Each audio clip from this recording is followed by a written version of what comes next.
The morning she planted the first tree, the ground was still cold. Not frozen, just that particular kind of cold that lives in late March soil, the kind that pushes back a little when you press your fingers into it. Like the earth itself isn't ready yet. She was 9 years old. She had a stick she was using as a measuring tool, a red-covered notebook tucked under one arm, and a bareroot sapling no taller than she was. Her boots were 2 sizes too big. Hand-me-downs. Her grandmother's, probably. The men standing by the fence line were drinking coffee from a thermos. One of them laughed. Not cruelly, just the way grown men laugh when they think they know something a child doesn't. They did not yet understand what she was doing. Neither, honestly, did anyone else. I heard this story from a woman who ran the Agricultural Extension Office in Harlan County, Kentucky. She told it slowly, the way people tell stories they still aren't quite sure they believe, even though they were there to see it unfold. The land in question belonged to the Mercer family. 41 acres of mixed terrain, some bottom ground, some ridge, a long sloping field that faced southwest and caught the afternoon heat like a mirror in summer.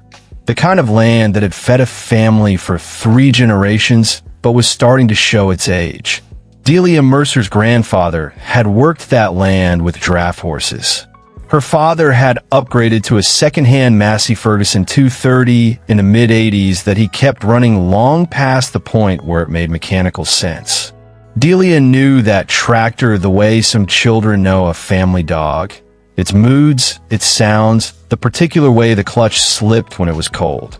Her father, Roy Mercer, was a quiet man, not unfriendly, just a person who communicated mostly through presence and work. He did not talk much about the land's problems. He just worked them. The problem, as it had been developing for about 6 or 7 years, was erosion. The long southwest-facing field had started losing its topsoil. Slowly at first, the way these things always go. A little runoff after heavy rain. Some gullying along the lower edge. Nothing a farmer couldn't look at and choose to address later. But later had kept arriving without resolution, and by the time Delia was 8 years old, that field was losing meaningful ground every year. The soil in the lower third had gone pale. Where it had once been dark and rich and smelled like something alive, it was now lighter, thinner. A soil scientist might have called it depleted. Roy Mercer just called it tired. Delia's mother, Carol, had passed when Delia was 5. A car accident on a county road in November. Roy had never quite found his footing again after that. He kept the farm running. He kept Delia in school. He did what needed doing. But some part of him was somewhere else a lot of the time, and Delia grew up learning to be self-sufficient in ways most 9-year-olds don't have to be. She read, constantly. Library books, extension pamphlets, seed catalogs her father left on the kitchen table. She had started a notebook when she was 7, a simple red composition notebook she bought with birthday money, and she filled it with observations. What the sky looked like before rain, which parts of the yard dried out first, where the earthworms gathered after a storm. By 9, she was paying attention to the field, and by 9, she had a plan. That March, a land conservation officer named Dale Pruitt came out to the Mercer property as part of a countywide erosion assessment program. He was a thorough man, professional. He had a clipboard, a soil probe, and 23 other farm visits scheduled for the week. He walked the southwest field with Roy.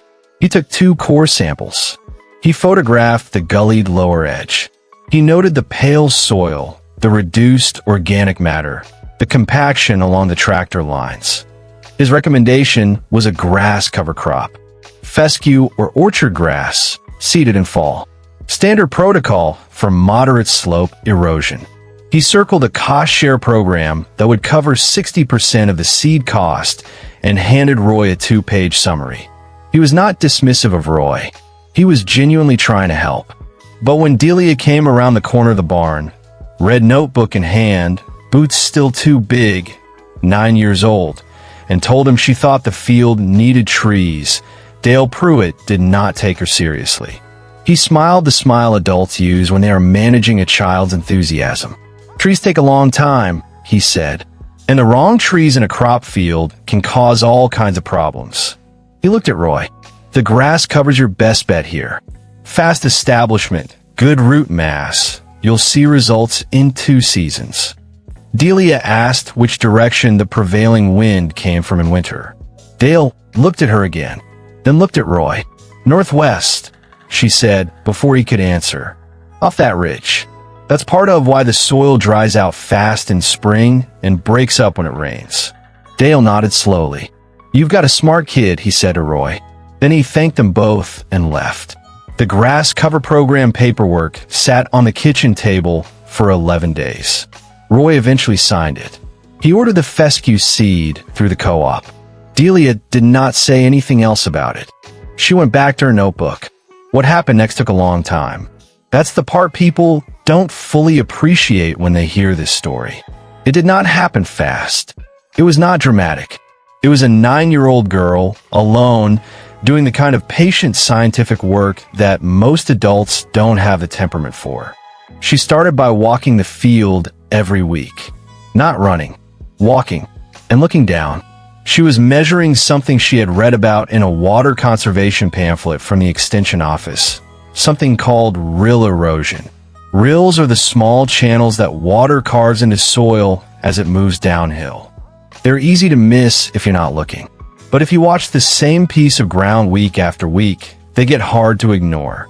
Delia had marked 6 points along the slope with small painted rocks, white latex paint from a barn. Each point was 30 feet apart, running straight down the slope. At each point, she measured the depth of any rill channel that had formed using a notched stick sheet calibrated against a ruler. She recorded everything in a red notebook. Date, whether the day before, depth of each rill, width, whether the channel had new material in it or looked dry carved. The first discovery came in April, 6 weeks after Dale Pruitt's visit. The fescue had been seeded. It was germinating along the upper half of the field, patchy but present, green coming in. But at point 4 and point 5, which sat on the lower third where the soil had gone pale, there was no germination at all. The seed had either washed away in a rain event or failed to establish in soil that had lost too much of its organic structure. She wrote it down. She didn't say anything about it to Roy yet. She photographed the area with a disposable camera she bought at the dollar store. The second discovery came in June. She had been watching where the water went during rain, not where it collected. Everyone watches that. She was watching where it came from. There is a section of the upper field, near the northwest corner, where the soil formed a kind of natural funnel. When rain hit that section, it channeled, fast, down toward the lower third. She had found this by lying flat on the ground and looking sideways across the field after a rainstorm, a trick she had read about in an old soil conservation manual that used the phrase "the farmer's eye at ground level." The funnel wasn't visible from standing height. Not obviously, but from ground level, you could see the microtopography clearly, the way the land tilted in that corner. She mapped in the notebook. Rough sketch. Measurements she estimated by pacing. She noted that if something were planted in that northwest corner, something with a deep root system, it would intercept that water flow before it gathered speed. The third discovery came later that summer. There was an old hedgerow along the eastern fence line. Ancient Osage orange trees, gnarled and half dead, planted by someone 3 generations back. They were ugly. Roy had talked once about clearing them out, but Delia noticed something about the soil directly below those trees. She dug down with a hand trowel. 6 inches. The soil there was dark, rich, still alive in the way the rest of the lower field was not. She dug a comparison hole 20 feet away in open field ground. The contrast was visible. The hedgerow soil had structure. It had earthworms. It smelled the way good soil is supposed to smell. She measured both samples. The hedgerow soil had approximately 2.3 inches of visible organic topsoil above the subsoil layer. The open field sample, in the same general elevation zone, had 0.4 inches. She wrote it down. Then she went to the library and checked out every book she could find on windbreaks, silvopasture, and agroforestry. She had $47 in birthday money and savings. She spent $44.80 of it on bareroot tree seedlings, a mix of native species she had researched: eastern red cedar for windbreak, wild plum for the funnel zone, and native black walnut for the lower slope, where the soil was most depleted. She ordered them from a state conservation nursery that sold to private landowners for habitat restoration. 96 seedlings, for she ordered extra in case some didn't take. 100 trees. She planted them all herself over the course of 3 weekends in late March and early April. Roy helped carry the buckets of water. He did not tell her to stop. He did not tell her it would work either. He just helped carry the water. The first year, most people who drove past the Mercer place didn't notice anything had changed. The seedlings were small. Bareroot stock starts small. A few inches of stem, a few leaves, nothing that reads as significant from truck window. Dale Pruitt came back the following spring for a follow-up visit. Routine, part of the same county program. He noted that the fescue cover had established reasonably well in the upper 2/3 of the field. He mentioned that the lower third was still struggling and suggested a more aggressive overseeding in fall. He did not mention the seedlings. He might not have even seen them. A neighbor, a man named Gerald who ran a larger operation adjacent to the Mercer property, made a comment at the co-op that fall. Not mean, just the casual observation of a man who had been farming for 40 years and had opinions about how things should be done. He said something to the effect that Roy's girl had gone and put a bunch of twigs in the field, and that he hoped Roy knew what he was doing letting a kid experiment on productive ground. Roy heard about it secondhand. He didn't say anything. Delia's second year brought 2 developments. One was good, one was concerning. The good, the eastern red cedars in the northwest corner were establishing. They were 18 to 24 inches tall by late summer. Small trees, but trees. Their roots were going down. The concerning. That second summer brought an unusually dry July. Across the county, fields that lacked windbreaks and cover structure lost significant surface moisture. The southwest-facing slope of the Mercer property dried out faster than surrounding land. The pale lower third, where the fescue was still thin, cracked. Roy looked at it one evening and didn't say anything. Delia looked at it too. She went back to the notebook. She had started tracking a new measurement. She called it dust lift in her notes. Informal, not a scientific term, just her observation of when the dry soil became light enough to lift in wind. She used a small piece of red yarn attached to a stake. When the yarn moved, the surface soil was dry enough to be volatile. The yarn moved a lot that July. The county agricultural office released an erosion loss estimate for the region that fall. For properties with southwest-facing slopes between 3 and 8% grade, which included the Mercer field, they projected average topsoil loss of approximately 2.1 tons per acre per year under current conditions. For the Mercer fields affected 16 acres, that was roughly 33.6 tons of topsoil annually. Delia read the report at the extension office. She wrote the number down in her notebook. Then she wrote next to it, Year 3. Wait, by the 4th spring, the trees were visible. Not dramatic, not a forest, but visible. A proper line of cedars along the northwest edge, ranging from 4 to 6 feet tall, filling in the windbreak corridor she had planned. The wild plum thicket in the funnel zone was dense and fibrous at the root level. The black walnuts on the lower slope were slower, but they were there. The fescue in the lower third, which had failed to establish in years 1 and 2, had begun to come in that third autumn. Not because of the overseeding, or not only because of it. The tree roots had begun to change the moisture dynamics of the soil around them. Small change. Measurable. Delia had measured it. She brought her notebook to a follow-up meeting at the Harlan County Extension Office in April of the 4th year. It was not a formal presentation. It was a routine conversation between Roy Mercer and the extension staff, with Dale Pruitt present, about whether to continue the cost-share grass program.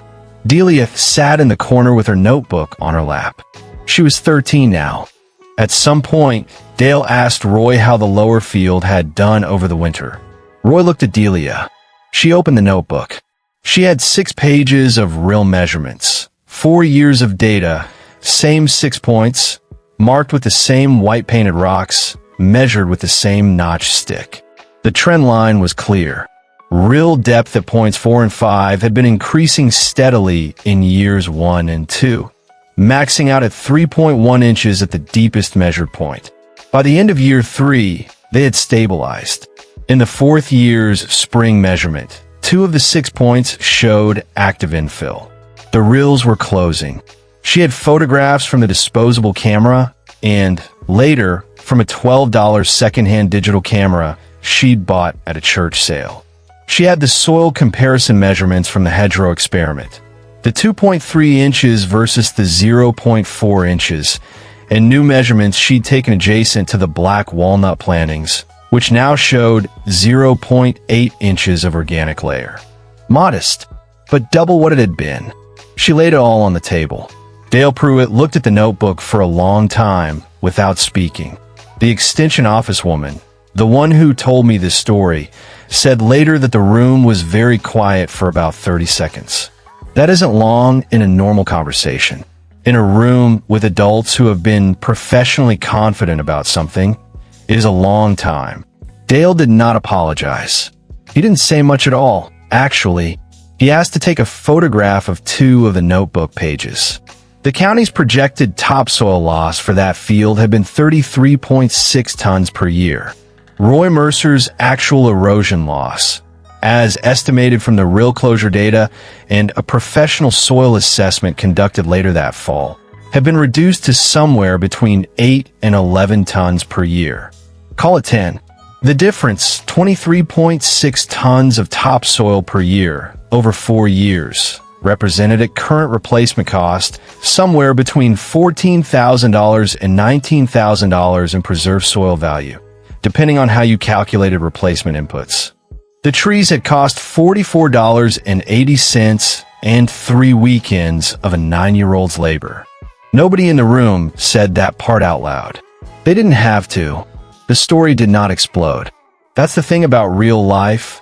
It rarely does. Word got around slowly. The way word gets around in a county where people are busy and skeptical and generally suspicious of anything that sounds like it's proving a point. The extension office woman mentioned the notebook to a colleague in the state office. That colleague mentioned it at a regional conservation conference. Gerald, the neighbor who had made the comment about Roy's girl putting twigs in a field, drove past the Mercer property in May of that 4th year and saw the cedar windbreak properly for the first time. He stopped the truck. He sat there for a while. His wife told someone later that he came home unusually quiet that evening. He never said anything directly to Delia. He did, the following autumn, ask Roy for the name of the state conservation nursery. A teacher at the county middle school heard the story from a parent and asked Delia if she would bring the notebook to school, not to present, just to let the science class look at it. Delia agreed. She sat at the back of the room while the teacher showed the pages. She did not explain anything. She just answered questions when asked in the quiet voice of someone who had not been doing it to impress anyone. Dale Pruitt drove out to the Mercer property in June. He walked the field with Roy. At some point, Roy told me, Dale stopped at the northwest cedar line and stood there for a few minutes looking back up the slope at the field. He said something like, "She got the placement right." Roy said, "She measured it." That was the whole conversation. Delia kept the red notebook going. She had filled 3 volumes by the time she was 13. She started a 4th. By then, she was measuring different things, New questions had opened up from the answers she'd already found. She wanted to know what was happening underground. She wanted to understand mycorrhizal networks, root depth variation, moisture gradient by distance from tree base. The land was still the same, 41 acres. The Massey Ferguson was still running, inexplicably. Roy had found a used Kubota B2601 compact tractor at an auction in the fall of the 4th year. Small, practical, right for the work he still had. He parked the Massey under the shed roof with something that looked, to people who knew him, like affection. Life continued. That is the most honest thing you can say about it. Life continued. Before we close this one out, if you're watching from a small farm, rural county, a piece of land that's been in your family longer than you can fully remember, hit subscribe. This channel exists because of you. Because of the people who are out there paying attention to their land when nobody's watching, when nobody's measuring, when the experts have come and gone and left their paperwork behind. And if you know a kid who is looking too closely at the ground, writing things down, asking questions that inconvenience the adults in the room, tell them to keep going. Tell them the notebook matters. Hit the notification bell so you don't miss what's coming next. There are more of these stories out there than most people realize, and they deserve to be told slowly. I keep thinking about that image. A 9-year-old girl lying flat on a field in late June, cheek almost touching the soil, looking sideways across the microtopography of slope that was quietly losing its future. She was not looking for recognition. She was looking at the land. There's a kind of attention that most of us lose somewhere between childhood and adulthood. The attention that doesn't need a reason. The attention that looks at something because it's there and it's worth understanding. We trade it for efficiency, usually, for knowing what we need to know and not more. Delia Mercer was 9 years old, and she didn't know yet that land wasn't supposed to be her problem. So she paid attention to it like it was. Her mother had died on a county road in November. Her father moved through the world like a man carrying something invisible. The field was pale and tired and losing ground by degrees. And she bought 96 bareroot seedlings with birthday money and planted every one of them in boots that were too big for her. She didn't fix the land. Let's be honest about that. She began something. She changed a trajectory. The field is still working on it, the way land always is, slowly, underground, in the direction of water and root. The red notebook is still on the kitchen table, I was told. Not the original one. That one's full. The 5th one. Same table. Different questions. The cedars on the northwest corner are about 12 feet tall now, by last count. In winter, when the wind comes off the ridge, cold and dry, and carrying whatever the season has decided to throw at that slope, they catch it. They slow it. The soil below them stays where it's supposed to be. Nobody put up a sign. Nobody needed to. The trees are the sign. And a girl who is now 13 years old is in the field most mornings before school, boots that finally fit, notebook in hand, looking at something the rest of us haven't noticed yet. She'll write it down. She always does.